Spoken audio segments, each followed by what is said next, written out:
सोहळा स्वप्नपूर्तीचा Zee Marathi award 2025 सर्वांचं मनापासून स्वागत।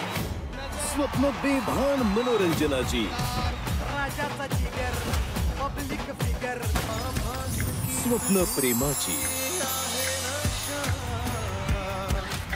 स्वप्न अविस्मरणीय क्षणांची स्वप्न निखळ हास्याची स्वप्न आपुलकीची। माझ्यातल्या आईला तुम्ही लक्ष्मी देऊन कृतार्थ केलं, मी तुमची आयुष्यभर ऋणी असेन। रंगणार सोहळा स्वप्नांचा सर्वोत्कृष्ट मैत्री, सूत्रसंचालक आई, कुटुंब आणि विजेता आहे उत्सव नात्यांचा। वामनहरी पेठे ज्वेलर्स प्रस्तुत झी मराठी अवॉर्ड 2025 सहप्रस्तुत पीतांबरी आणि नवीन टाईट डबल पॉवर 11 आणि 12 ऑक्टोबर संध्याकाळी 7 वाजता झी मराठीवर।